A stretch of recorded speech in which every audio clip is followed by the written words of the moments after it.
Yes my dear students, देखिए आज की क्लास बहुत इंटरेस्टिंग होने वाली है आप बच्चों के लिए, और ये छोटे बच्चों के लिए specially from class 6 to class 10 this is a very important topic. तो बच्चों क्या होता है, बच्चे इंग्लिश में कई जगह बहुत कंफ्यूज होते रहते हैं। ठीक है, आपने समझा है part of speech. Part of speech में क्या होता है, noun, pronoun, verb, adverb, adjective, preposition, conjunction, interjection. तो आज हम बात करने वाले हैं प्रीपोजिशन। तो preposition,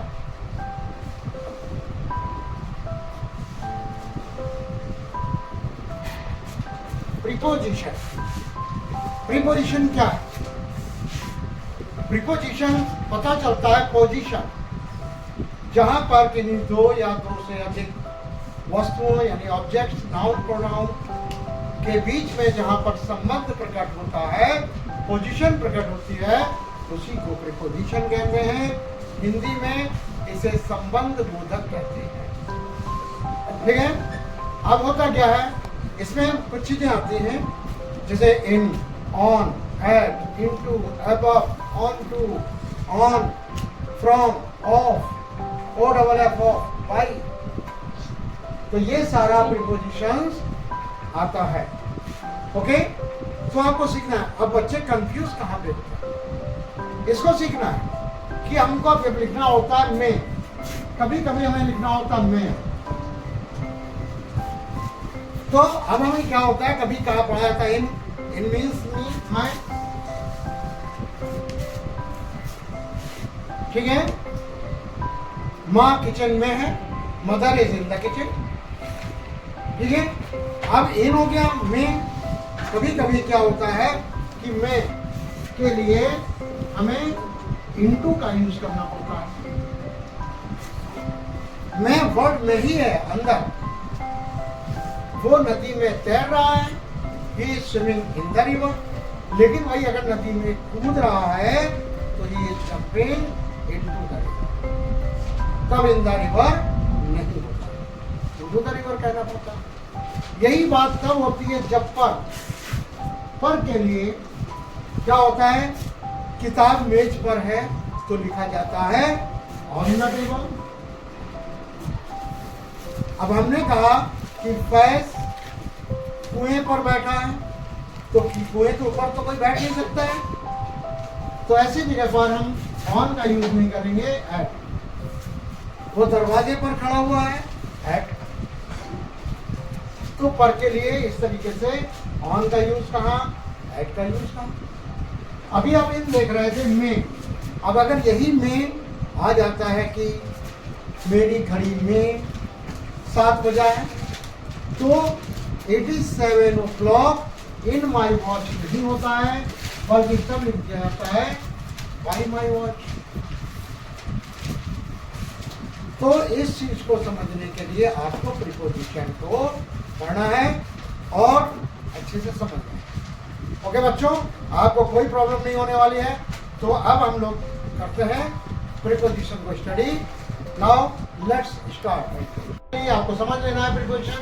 main preposition on, into, in, at, by, to, of, from, with, of, for, between, among, behind, under, after, before, towards. इसके अलावा इंस्टेड ऑफ, बिसाइड्स ऑफ, ठीक है, और भी प्रीपोजिशंस होते हैं जो यहाँ पे दिए हैं। इसका यूज कैसे करते हैं, देखिए ये प्रीपोजिशन जो होते हैं गलत हो जाने, गलत यूज कर दिए तो अपर सेंटेंस पूरा गलत हो जाता है। 11th क्लास और 12th क्लास में भी यूपी बोर्ड में जब पढ़ाया था, syntax means what is syntax, to make the incorrect sentence be correct is called syntax. यानी वहाँ पे कोई भी प्रीपोजिशन गलत होता है उसको हमें सही करना होता है। इसको स्टडी करने के लिए यहाँ पर देखते हैं FIB। यहाँ पे जगह छोड़ी गई है, द बुक इज, किताब है, द टेबल। टेबल और बुक के बीच में क्या रिलेशन है कि टेबल के ऊपर किताब रखी जा सकती है, इसे ऑन का प्रयोग कर दिया गया। ठीक है, दूसरी बात, द मिल्कमैन इज स्टैंडिंग, दूध वाला खड़ा हुआ है। गेट, अब गेट के ऊपर तो कोई खड़ा नहीं होता है, बट हम लोग क्या करते हैं, बोलते हैं कि दूध वाला गेट पर खड़ा है, अब्दुल्ला गेट पर बैठा है, ऐसे बैठ जाएगा भाई गेट पर, दाएं बाएं इधर उधर होगा, लेकिन कहा जाता है कि दूध वाला गेट पर खड़ा हुआ है। जब पर हो नहीं सकता है, केवल बोला जाता है एट का यूज यहाँ पर हम करेंगे एट द। इसी तरह के she is in the kitchen, वो किचन में है, तो किचन के अंदर है। जब कोई ऑलरेडी किचन के अंदर है, स्टेबल है, तो ये इन का यूज किया जाएगा। Cat was going in to the kitchen, बिल्ली किचन में जा रही है, बिल्ली तो किचन के अंदर है नहीं, बिल्ली किचन में जा रही है। तो बच्चों जब जा रही है तो गति पाई दी ना, क्योंकि अभी तो किचन में नहीं है, जा रही है तो इनटू द किचन। इसी तरीके से कोई लड़का नदी में तैर रहा है तो नदी के अंदर है, तो इन द रिवर। मेढक नदी में कुएं में है तो इन द वेल। लेकिन अगर कुएं में कूद रहा है, नदी में कूद रहा है, तो जंपिंग इनटू द वेल या इनटू द रिवर। समझ रहे हैं आप लोग?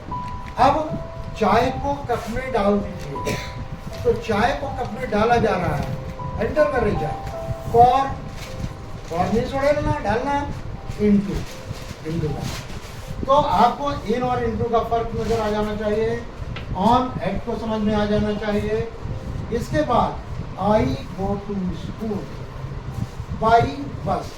देखिए टू जो होता है वो डायरेक्शन के लिए होता है कि हम कहाँ जा रहे हैं। मैं स्कूल जा रहा हूँ, I am going to school. बाजार जा रहा हूँ, गोइंग टू मार्केट। कानपुर जा रहा हूँ, गोइंग टू कानपुर। ठीक है, डायरेक्शन के लिए। मैं आपसे बात कर रहा हूँ, I am talking to you. मैं आपसे बात नहीं कर रहा हूँ, I am not talking to you. और अगर मैं आपसे बारे में बात नहीं कर रहा हूँ, I am not talking about you. वो अबाउट आता है, वो भी प्रीपोजिशन होता है। ठीक है ना? तो अब हम देखते हैं यहाँ पर आई गो टू स्कूल।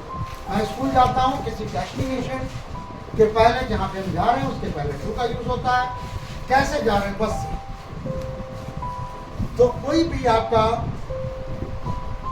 जो होता है source of transport, means of transport, चाहे वो बस हो, कार हो, रिक्शा हो, by train, by rickshaw, by car, by train, by plane.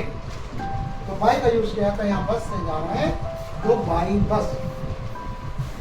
Okay, तो यहाँ पे I go to school by बस।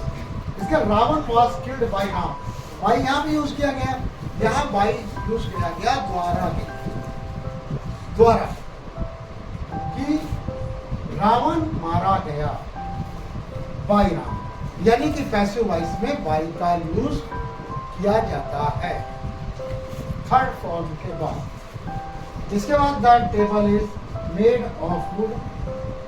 टेबल है और लकड़ी है, इन दोनों में क्या रिलेशन है कि लकड़ी की मेज बनी हुई है, तो फूड और टेबल के बीच में संबंध हो गया ऑफ, और यही आपका प्रीपोजिशन होगा। आई एम कमिंग, मैं आ रहा हूँ, होम आ रहा हूँ, तो घर से आ रहा हूँ। से के लिए फ्रॉम का यूज किया जाता है, आई एम कमिंग फ्रॉम। बच्चों बहुत ध्यान दीजिए, not a very difficult, I just told you. आज अगर आपने लर्न कर लिया तो आगे बड़े क्लासेस में बहुत इजी रहेगा आपके लिए। अदरवाइज इंटरमीडिएट में जब आपका सेंटेंस सीन करेक्ट किया जाएगा और आपसे कहा जाएगा करेक्ट करिए, तो you will feel difficult at that time. This is why I am explaining you again and again that you should have to learn at the time you are attending in the class, तो don't waste time. तो समझिए अच्छे से। If you have any doubts you can ask me at this time और any time. यहाँ पे है I am coming from home, घर से आ रहा हूँ। जहाँ से आ रहे होते हैं सेपरेशन होता है एक जगह से दूसरी जगह, से का यूज होता है वहाँ पे। घर से स्कूल या घर से मैं आ रहा हूँ, तो from. And going to market, और जा रहा हूँ बाजार, बाजार को जा रहा हूँ, टू डायरेक्शन है बाजार की तरफ, और जिधर से आ रहा हूँ वो हो गया फ्रॉम। ठीक है, next, he killed A bird उसने एक चिड़िया मार डाली, गन, बंदूक से चिड़िया मारी। इट मीन्स यहाँ पर देखिए, यहाँ फ्रॉम लिखा गया था, यहाँ फ्रॉम नहीं लिखेंगे, फ्रॉम में गन नहीं हो सकता। विद ए गन, जब हम किसी चीज को कोई अपना साधन बनाते हैं, सोर्स बनाते हैं, बंदूक से मारी, विद ए गन। पेन से लिखते हैं, विद ए पेन। तो इस तरीके से आई वॉज वेटिंग, मैं इंतजार कर रहा था, यू, आपका। तो यहाँ पर वेट के साथ में फॉर का यूज होता है। I was waiting for you, I was waiting for result, you were not waiting for me, okay, I am only waiting for my result। तो for होता है wait के लिए। for का यूज वहाँ भी होता है जब हम किसी के लिए कोई चीज लेके आते हैं। This pen is for you। and for का यूज indefinite टाइम को बताने के लिए भी यूज होता है। जैसे मैं 2 घंटे से पढ़ रहा हूँ, I have been reading for 2 hours, for 3 years, for 6 months, for 10 minutes। यहाँ भी for का यूज किया जाता है। इसके बाद हम यूज कर रहे हैं between का। देखिए, कल्लू was sitting, कल्लू बैठा हुआ था। रेहान एंड तमन्ना, यानी रेहान और तमन्ना 2 लोग हैं, उनके बीच में बैठा हुआ था। जब कोई व्यक्ति 2 के बीच में बैठा होगा, 2 के बीच में सिचुएशन होगी, तो वहां पर हम यूज करेंगे बिटवीन। और बिटवीन हमारा प्रीपोजिशन है किसी भी 2 चीज के बीच में। जैसे Unnao is situated between Kanpur and Lucknow. Unnao जो है कानपुर और लखनऊ के बीच में स्थित है। तो बीच में आया, बिटवीन हो गया। अब यही अगर सेंटेंस कह दें कि कल्लू was sitting, कल्लू बैठा हुआ था, many girls, कई लड़कियों के बीच में बैठा हुआ था। तो 2 से ज्यादा चीजें अगर होती हैं, 2 से ज्यादा ऑब्जेक्ट होते हैं, वहां पर हम बिटवीन नहीं लगाएंगे, बल्कि among का यूज करेंगे। among many students। तो आई होप आपने आज बहुत कुछ सीखा होगा।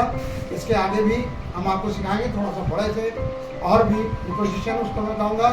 But now this is your duty, you should have to make your practice again and again, and if you have any doubts you can ask me, okay, that's all.